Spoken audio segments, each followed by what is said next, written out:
Hello there and welcome to History, Wider History for A-Level. This is the third session of the evening. If you'd like to just drop a few words into the Q&A, I'd be grateful to know I'm not just talking to an empty internet, please. Just write hi or something like that.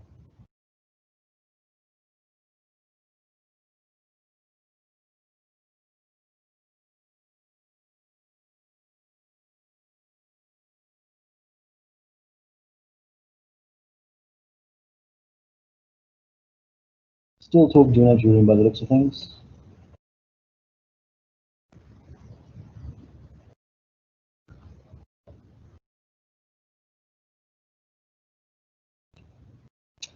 Hi there, nice to talk to a couple of people here now. Excellent, that's brilliant. We'll start in a couple of moments. If anyone wants to just type in a quick question, I can answer that directly one-on-one, as it were, before everyone else turns up. Hi. Hello again, more people joining in, lovely.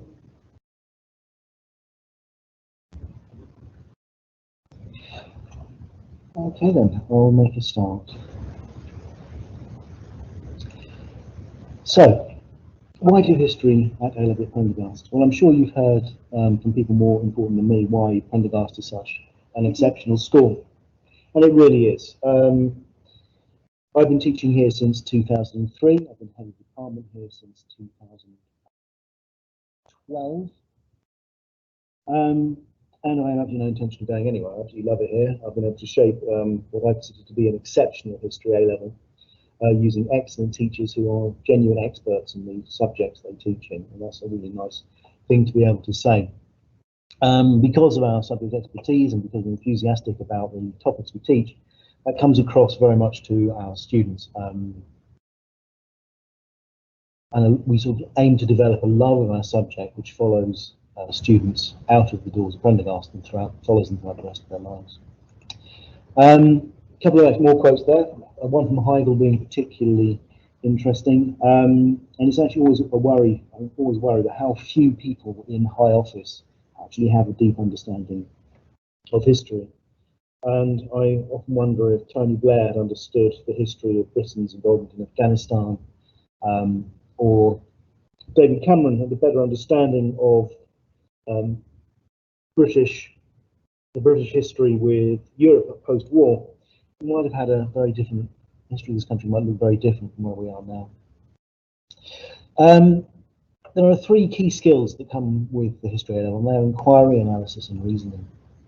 Inquiry is the ability to investigate an issue or an event, to evaluate the relevance of sources of information. Analysis, the ability to use these sources and to strip them of bias. And reasoning is the ability to construct an opinion based on verifiable facts and support these opinions with evidence when criticised. And that's particularly important now in this sort of post-truth fake news era that we're entering. Noise from the internet is given as much weight as the headlines of the Times or the Guardian. But people don't do A-Levels for skills, they do A-Levels so they can go on to get a job, and the general professions that you see in professional areas you see on the screen here, we have people from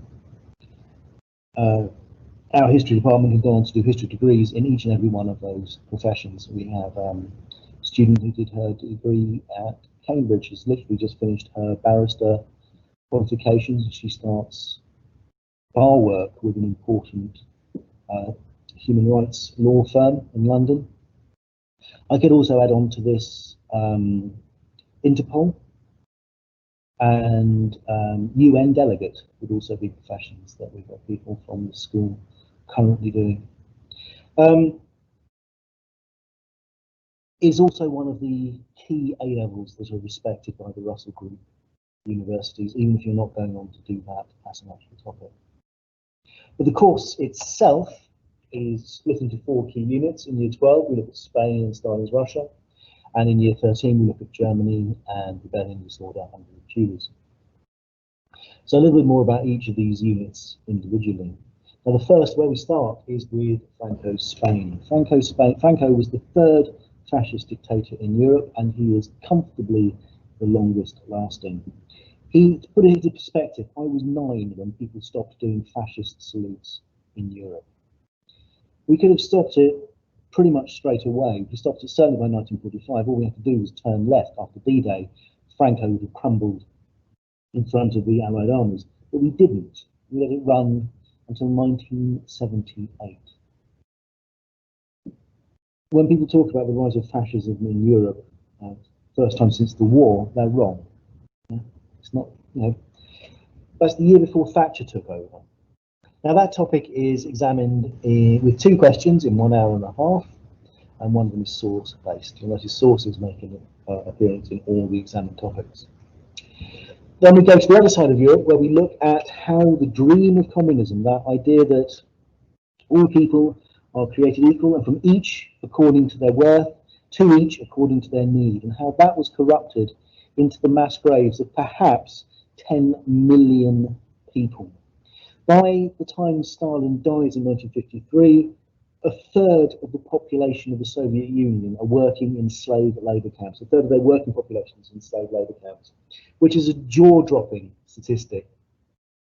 So how does he get there? Is it simply the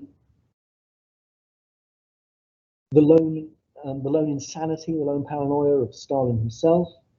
Was it simply a reaction to the incredible threat that Communist Russia faced from the West? I mean, Hitler says by 1924 in his Mein Kampf that he is going into the Soviet Union to get Lebensraum in the East.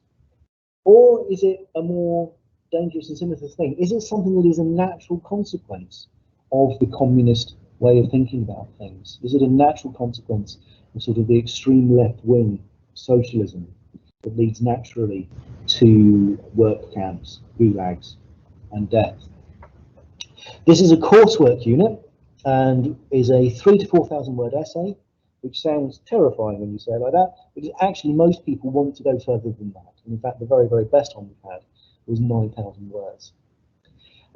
You can get an A at 4,000, but this one got 100%, got maximum marks. Then we move into year 13, when we start looking at Germany and West Germany. And we don't just focus on the man with the moustache. It's not just Hitler's Germany.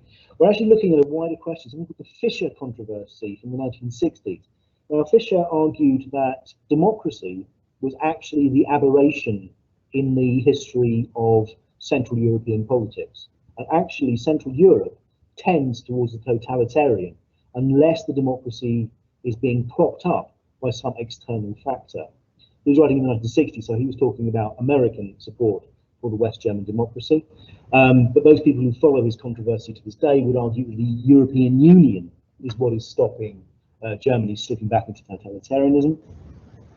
That being said, you have Poland, Central European country, which is pretty much blatantly far right. Hungary is on the edge of being kicked out of the European Union because it's almost fascist.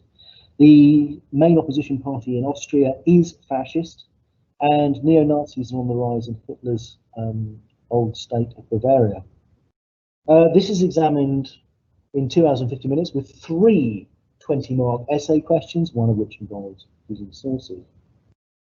And then we go right the way back. We go right the way back to the Tudors, looking at rebellion, disorder.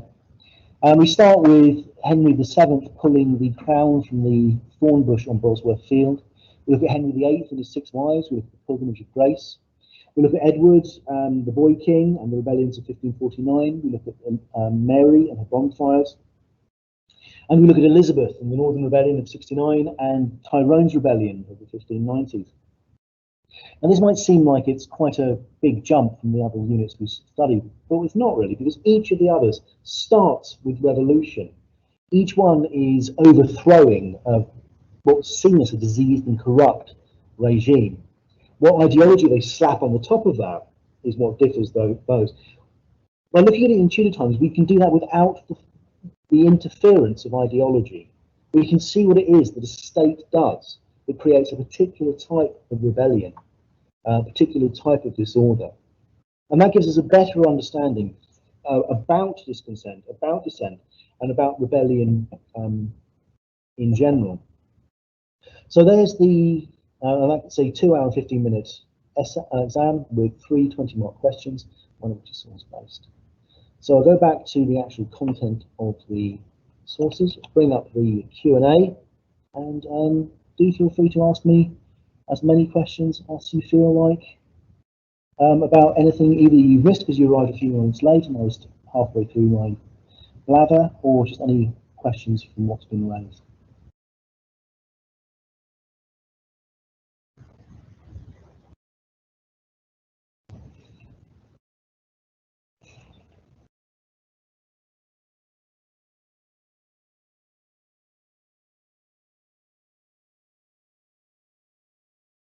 No, I'm that good, am I?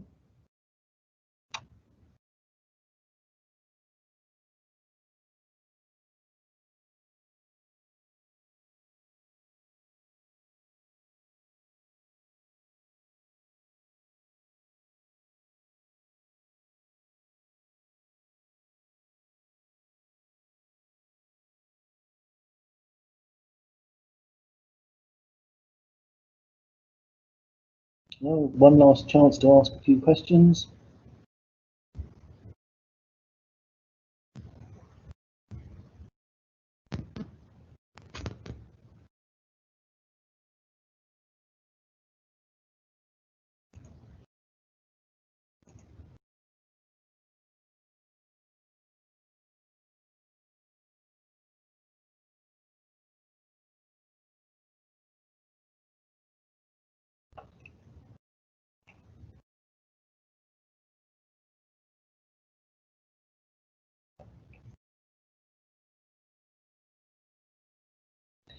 Quick question about evidence and sources.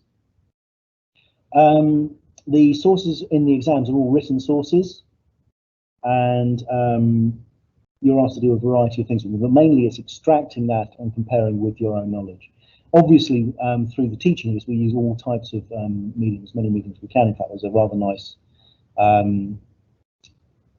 three-part version of Shakespeare's The Hollow Crown, which has Cumberbatch as the Duke of York in it, which is very good. It's a nice way to start the Tudor unit. Another question about trips. With regards to trips, history department itself doesn't run any trips because we run trips as a sixth form.